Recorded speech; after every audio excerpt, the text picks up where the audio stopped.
Students, आप पढ़ रहे हैं सामाजिक विज्ञान विषय क्लास 10 अध्याय 5 लोकतंत्र।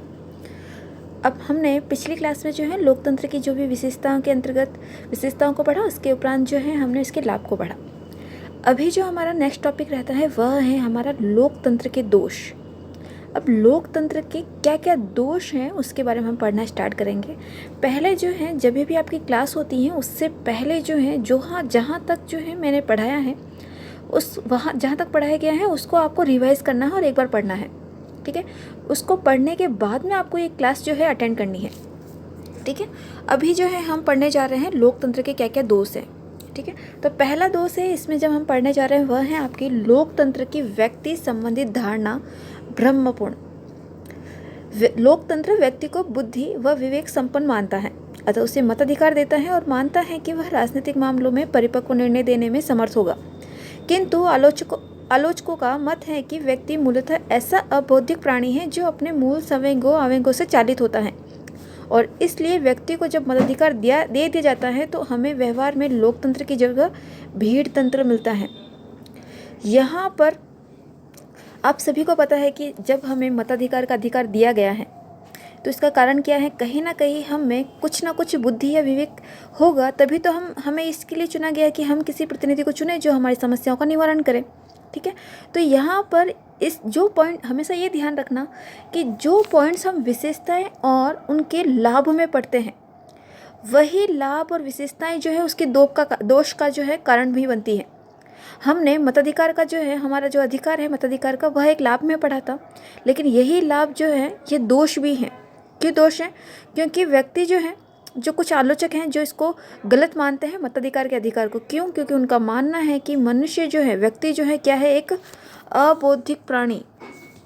वैसे तो हमें यह मानकर जो है मताधिकार देने का अधिकार दिया गया है कि क्योंकि हम क्या है बौद्धिक और विवेकशील, लेकिन सभी को बुद्धि और विवेकशील मानना यह भी जो है धारणा सही संपन्न नहीं होती है, क्योंकि इसमें सभी जो व्यक्ति हैं बुद्धि व विवेकशील नहीं हो सकते, कुछ अबौद्धिक प्राणी भी हो सकते हैं। क्योंकि मनुष्य जो है उनमें संवेग होता है, जैसे कि कुछ कभी क्रोध की भावना आ जाती है, वह गुस्सा हो जाता है। तो इस प्रकार की जो है प्रवृत्ति हमारे व्यवहार में हमको देखने को भी मिलती है, ठीक है। तो इस कारण से जो है इन्होंने जो है जो हमारे अधिकार है मताधिकार का, इसको एक भीड़ तंत्र की तरह माना है। किसकी तरह माना है? भीड़ तंत्र की तरह, ठीक है। तो यह जो है एक दोष के रूप में उभर कर आया है। लोकतंत्र की व्यक्ति संबंधित धारणा जो है उसको भ्रमपूर्ण माना गया है। अगला है आपका पॉइंट, बुद्धिजीवी वर्ग की उदासीनता। देखिए, लोकतंत्र में बुद्धिजीवी वर्ग की उदासीनता होती है। इस व्यवस्था में यह माना जाता है कि गुणों की अपेक्षा संख्या को अधिक महत्व दिया जाता है। इस कारण से समाज में बुद्धिजीवी वर्ग इस व्यवस्था में सक्रिय रूप से भाग नहीं ले सकते हैं। यहाँ पर बुद्धिजीवी वर्ग की उदासीनता से यहाँ पे मतलब है कि जैसे कि हमने फर्स्ट पॉइंट पढ़ा था कि व्यक्ति जो है क्या है, एक अबौद्धिक प्राणी है। और जब मैंने आपको बताया कि सभी के सभी तो बुद्धिमान हो नहीं सकते, कुछ तो अबौद्धिक प्राणी भी हैं। तो यहाँ पर जो बुद्धिजीवी वर्ग हैं उसकी उदासीनता को बताया है कि वह क्या है, वो वर्ग जो है एक एक्टिव नहीं है, या फिर हम कह सकते हैं कि बुद्धिजीवी वर्ग सामने उभर कर नहीं आ रहा है, उसमें उदासीनता देखने को मिलती है। और उनके लिए माना गया है कि यहाँ पर गुणों की अपेक्षा संख्या को महत्व दिया जा रहा है। किस प्रकार से संख्या को महत्व दिया जा रहा है? हम यही तो मानते हैं कि जितने अधिक वोट होंगे वह व्यक्ति जीतेगा। अगर जो व्यक्ति बुद्धिमान नहीं है और वह उसको कुछ बात कहते थे कि हाँ भाई तुम जाके इसको वोट दे देना, और वह हमारी बात मानकर उसको वोट दे देता है, तो क्या वह वोट मान्य होगा? क्या वह मत मान्य होगा? नहीं होगा। तो यहाँ पर गुणों की अपेक्षा किसको महत्व दिया जा रहा है? संख्या को। तो लोकतंत्र में इसको क्या बताया गया है? एक दोष बताया गया है कि यहाँ पर गुणों की अपेक्षा संख्या को महत्व दिया जा रहा है, जो कि क्या है, गलत है, ठीक है। तो यहाँ पर जो बुद्धिजीवी वर्ग है इस व्यवस्था में सक्रिय रूप से भाग नहीं ले रहा है। आपको पता होगा कि कुछ व्यक्ति जो है जब मताधिकार का दिन होता है तो उस दिन जो व्यक्ति होते हैं वह ये मानते हैं कि आज छुट्टी का दिन है और रेस्ट करते हैं घर पे, वोट देने के लिए नहीं जाते हैं। और कुछ बुद्धिमान प्राणी होकर भी जब उनको पता है कि सही क्या है गलत क्या है, कौन सा प्रतिनिधि जो है हमारे देश के लिए उपयुक्त रहता है, उसके बावजूद जो है वह यह मान लेते हैं कि जीतना तो उन्हीं को ही है, या इस प्रकार की गलत धारणा बना लेते हैं और जो है अपने बुद्धिजीवी वर्ग का जो है बुद्धिजीविता का जो है सक्रिय रूप से भाग नहीं लेते हैं, उसका यूज़ नहीं करते हैं, ठीक है। तो यही भी जो है ये दोष के अंतर्गत आएगा। अगला पॉइंट रहता है हमारा शैक्षिक महत्व का दावा भ्रमपूर्ण। लोकतंत्र के बारे में यह भी दावा पूरी तरह से भ्रमपूर्ण है कि यह व्यक्ति को नागरिक शिक्षा, नैतिक शिक्षा, राष्ट्र प्रेम की शिक्षा देता है। क्योंकि देखो, हमने जो विशेषताएं हैं, इसकी विशेषताओं में हमने ये जो लाभ हैं कि लोकतंत्र का लाभ क्या, ये हमने पढ़ा था कि नागरिक को शिक्षा, नैतिक शिक्षा, राष्ट्र प्रेम की शिक्षा दी जाती है। अब यही क्या बन चुका है, दोष बन चुका है। जो लाभ में हम पढ़ते हैं ना, वही एक्चुअल में वही पॉइंट जो है दोष में भी कन्वर्ट हो जाता है। किस प्रकार से, देखिए, क्योंकि हमने इस जो हमने लाभ पढ़ा था, इसको इन्होंने क्या बता दिया है, भ्रमपूर्ण बता दिया कि क्या है, एक भ्रमपूर्ण धारणा है। देखिए आगे, वास्तविक स्थिति इससे कदम भिन्न है। लोकतंत्र में राजनीतिक दल प्रत्येक राष्ट्रीय समस्या पर अपने स्वार्थ की दृष्टि से विचार करते हैं और उसे ही राष्ट्रीय हित बताकर प्रचार करते हैं। वे एक दूसरे पर आरोप प्रत्यारोप लगाते हैं और जनता के विभिन्न वर्गों को अपने प्रभाव में लाने के लिए उसकी भावना को भड़काते रहते हैं। ठीक है, तो यहाँ पर लोकतंत्र में जो राजनीतिक दल होते हैं, सभी को पता है राजनीतिक दल होते हैं, कांग्रेस होता है, भाजपा होता है और बहुत सारे जो होते हैं। यहाँ पर राजनीतिक दल जो है, यहाँ पर राजनीतिक दल को प्रत्येक राष्ट्र की समस्या पर अपने स्वार्थ की दृष्टि से क्या कर रहे हैं, यह विचार कर रहे हैं और उसे ही राष्ट्रीय हित बताकर प्रचार करते हैं।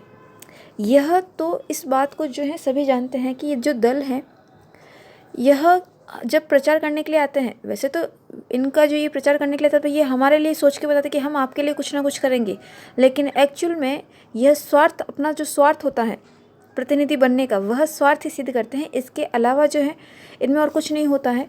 हम देखते हैं कि जो भी दल बनता है या कोई भी जो दल है, ये आपस में एक दूसरे पर आरोप प्रत्यारोप लगाते हैं और इन्हीं में इनका शासनकाल चला जाता है। यह राष्ट्रीय हित, जिस राष्ट्र के हित के लिए जो जब इनको चुना जा रहा है, वही हित जो है नहीं हो पाता है और एक से अधिक राजनीतिक दल होने के कारण ये आपस में ही झगड़ते रहते हैं।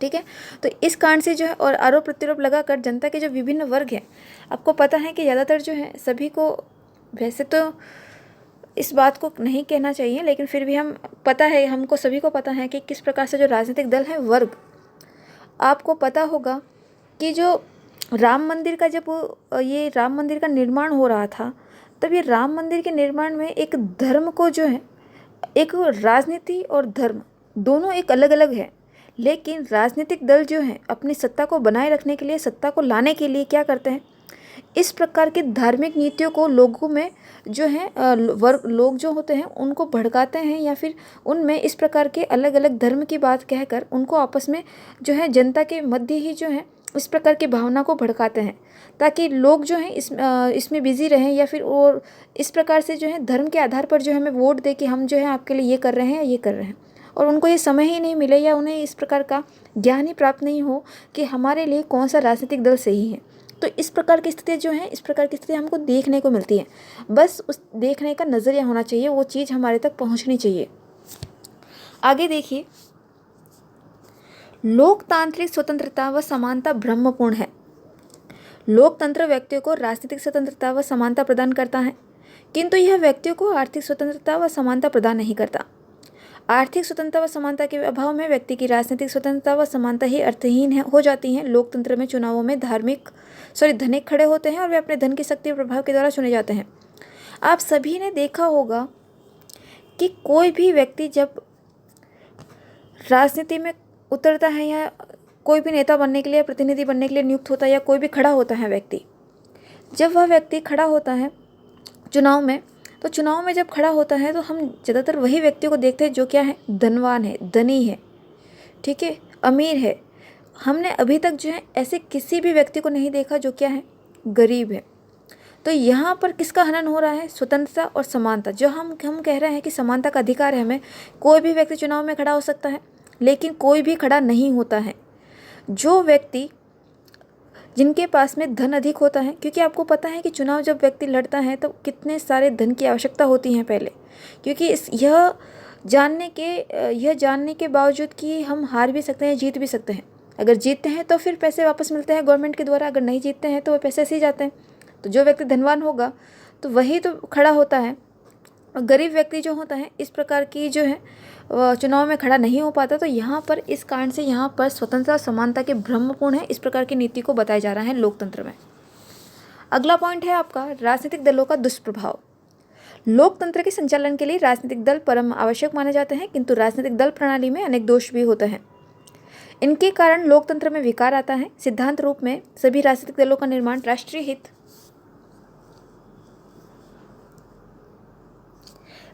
में होता है। वे जनता के उत्थान के लिए विभिन्न सामाजिक व आर्थिक नीतियों व कार्यक्रमों का प्रचार करते हैं, किंतु व्यवहार में सभी राजनीतिक दल राष्ट्रभक्ति की जगह दल भक्ति को महत्व देते हैं।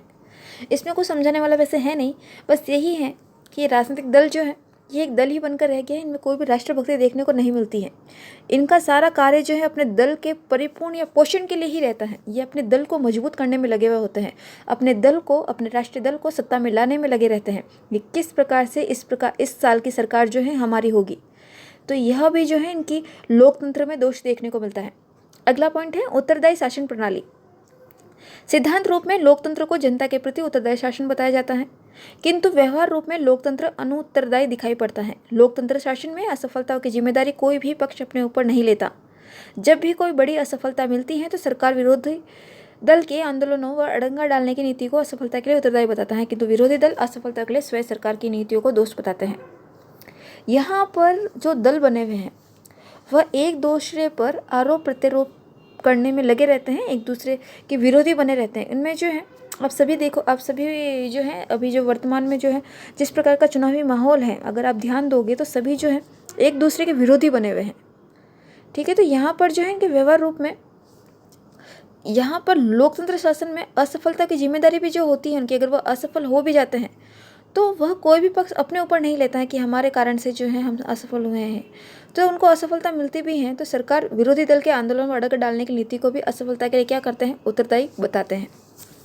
अगला पॉइंट है हमारा सार्वजनिक धन व समय का अपव्यय होता है। सभी को पता है कि अभी जब हम देखते हैं कि किस प्रकार की गाड़ियों की रैली निकलती है चुनावी माहौल में, तो जाहिर सी बात है कितना धन और समय खर्च होता है इस लोकतंत्र की नीति में।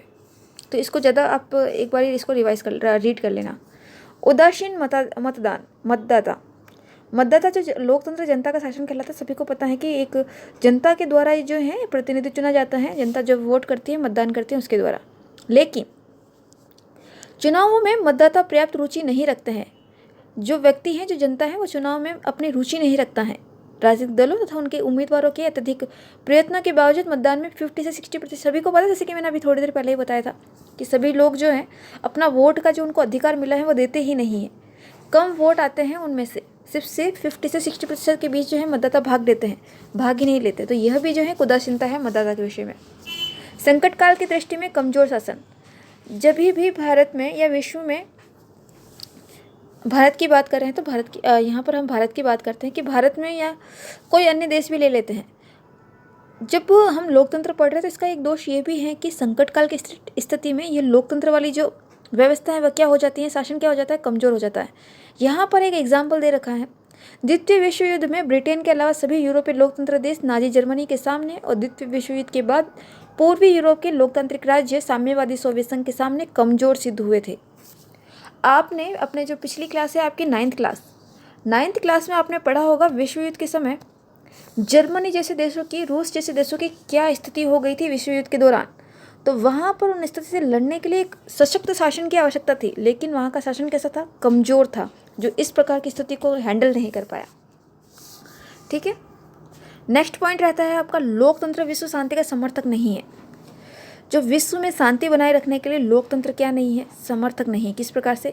कुछ आलोचक हैं साम्यवादी आलोचक, लोकतांत्रिक राज्य पूंजीवादी राज्य होते हैं। पूंजीवाद युद्ध एवं साम्राज्यवाद को जन्म देता है, अतः लोकतांत्रिक राज्य को विश्व शांति का समर्थक नहीं माना जा सकता। ब्रिटेन, फ्रांस आदि यूरोप के लोकतांत्रिक राज्यों में युद्ध व साम्राज्यवाद की नीति को अपनाया था।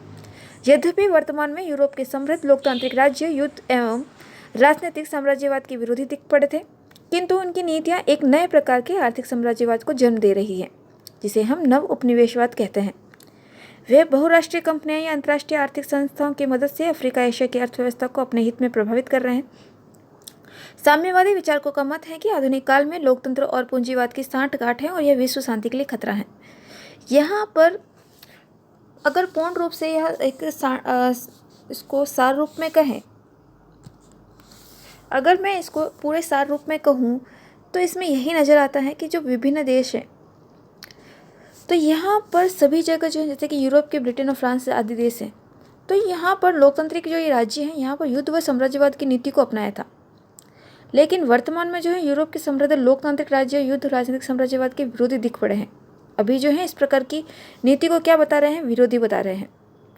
और अब जो है नए प्रकार की नीति आ रही है और किस प्रकार को जन्म दे रही है, आर्थिक साम्राज्यवाद को, जिसे हम अब जो है नव उपनिवेशवाद की संज्ञा देते हैं। बहुराष्ट्रीय कंपनियां आ रही हैं। अंतर्राष्ट्रीय आर्थिक संस्थाओं की मदद से अफ्रीका व एशिया की जो अर्थव्यवस्था है वह अपने हित में प्रभावित कर रहे हैं। बस आप ये ध्यान रखो, इसमें विश्व स्तर पर जो है लोकतंत्र जो है विश्व शांति के लिए समर्थक नहीं सिद्ध हो रहा है। लोकतंत्र इस विश्व शांति के लिए जो है सफल सिद्ध नहीं हुआ है। लोकतंत्र को इस प्रकार से जो है बात दोष के रूप में बताया गया है। ये सारे आपके 10 पॉइंट दे रखे हैं लोकतंत्र के दोष के लिए। आपको ये लोकतंत्र वाला जो टॉपिक है आपका इम्पोर्टेंट रहता है। इसकी जो विशेषताएं हैं, इसकी परिभाषाएं हैं, इसके गुण हैं, इसके दोष हैं, आपको अच्छे से याद होने चाहिए। आपको ये पढ़ना है सेल्फ। कोई भी क्लास आपकी होती है उसके बाद में आपको ये सारा रिवाइज करना है। जहाँ समझ में नहीं आता है और मुझे फिर से पूछना है। आज के लिए हम इतना ही पढ़ेंगे। कल की क्लास में जो है लोकतंत्र की सफलता के लिए जो आवश्यक परिस्थितियाँ रहती हैं उसको हम कल की क्लास में कंप्लीट करेंगे। आज के लिए इतना ही। Thank you.